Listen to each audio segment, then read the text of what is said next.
I expect we all feel unhappy at times, and even wish we were someone else. If only we could be taller, or shorter, or braver, or prettier.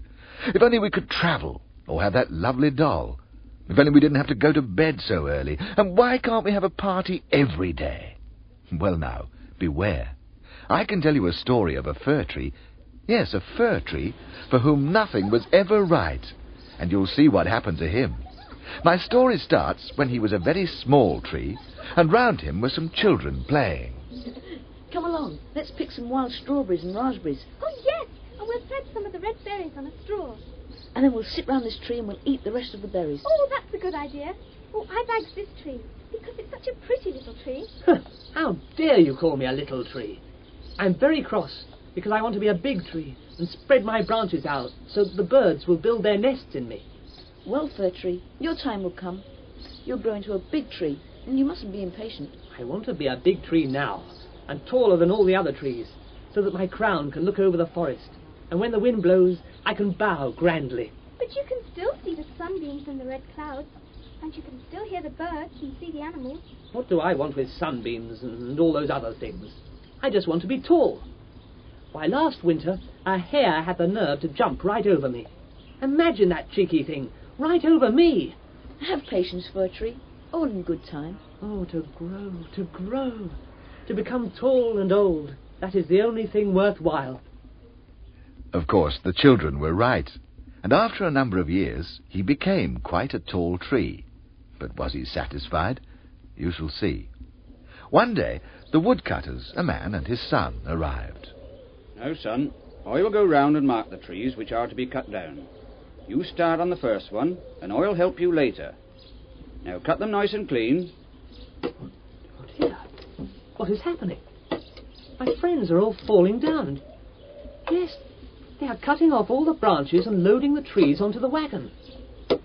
Whatever is going to happen to them? Ah, here is the stork. Perhaps he can tell me. Mr. Stork, can you tell me what is happening to the fir trees? Well, now, I'm not quite sure, but I believe I have seen them. Now, let me think. As I was flying from Egypt to this place, I met several ships, and they all had splendid masts. Ships? Masts? What are they? I have little doubt that those masts were the fir trees. They smelled like fir trees, and by golly, I really must congratulate you, for they sailed gloriously, quite gloriously. Oh, that I were tall enough to sail upon the sea, instead of being stuck in this forest. Tell me, Mr. Stork, what is this sea, and what does it look like? Thank you. It would take too long, a great deal too long. You should be content where you are. I must pop off now to do some reading. I don't want to be content. I want to sail on the sea. Oh, here is that wretched sunbeam again. Rejoice in your youth, Fir Tree. Rejoice in your luxurious youth and fresh life that is within you. Look, the wind kisses you and the morning dew weeps tears over you. It's no use. I can't be happy here. And so the winter came, and just before Christmas, the woodcutter and his son again came to the forest, and all the sparrows twittered around the fir tree. Now stop twittering, sparrows, and tell me what is happening. We know. Well, then tell me. Those trees they are cutting are not much bigger than me, and they are not cutting off the branches, so they can't be for sailing ships. No. We peeped through the windows in the town. We know where they've gone.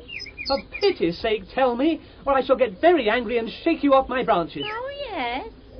Well, you cannot think what honour and glory they receive. We looked through the window panes and saw them planted in a room and decked out with the most beautiful things. Gilded apples, Sweetmeat, toys, and hundreds of candles. Made me tremble. And what then? What happened next? Oh, we saw no more. But that was beautiful. Beautiful beyond compare. Is this my fate? I do hope so, for it sounds glorious.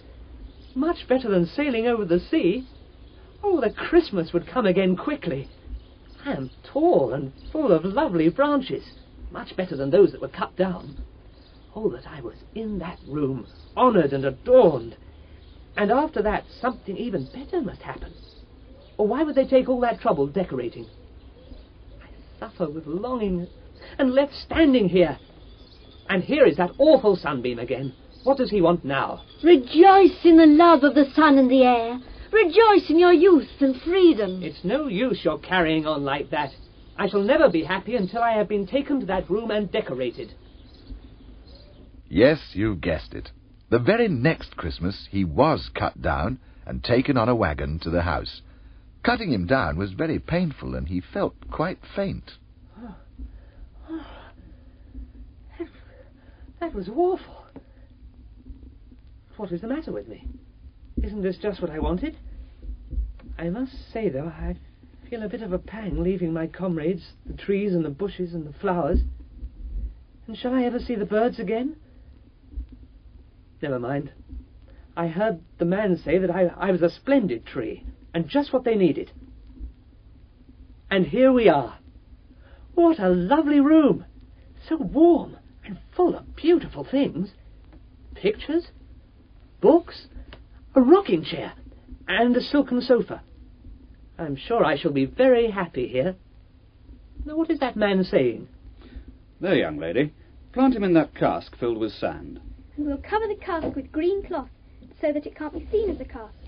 Now we'll dress him up. There are lots of things, nets of sugar plums, dollies, teddy bears and paper chains. And more than 100 candles, red, green, blue and yellow. And right at the top we'll place this beautiful golden star. That looks splendid. And it will look even better this evening when it is all lit up. Would that it were evening. Would that the candles were all lit. And what will happen then? Will the sparrows come and look through the window panes? Shall I stand there in winter and summer? I will be patient and have a snooze until evening.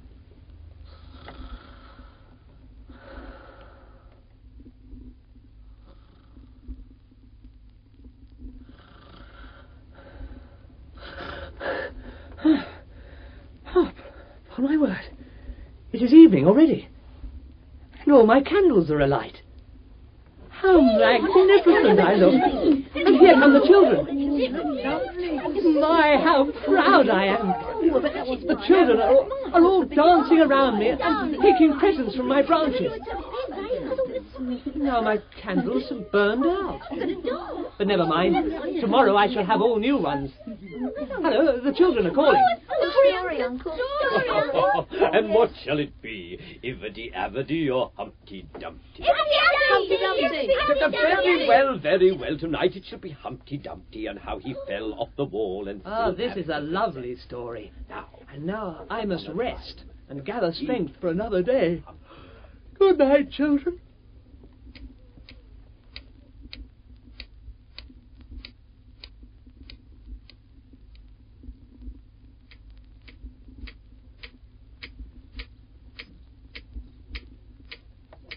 Morning already.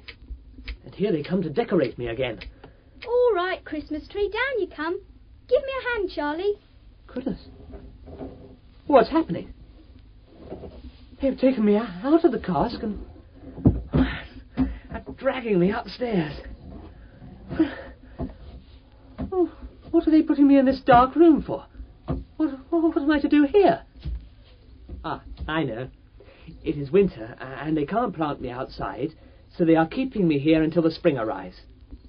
I do wish it were not so dark in here. I begin to realize how very pleasant it was in the forest. And you know, I wouldn't even mind if the hare tried to jump over me. My goodness, I do believe that's a mouse. It's very cold in here, but fairly comfortable, don't you think so, old Fir Tree? I am not old. There are many who are much older than me. Sorry. How came you here? And what do you know? And tell us about the most delightful place on earth. And have you ever been there?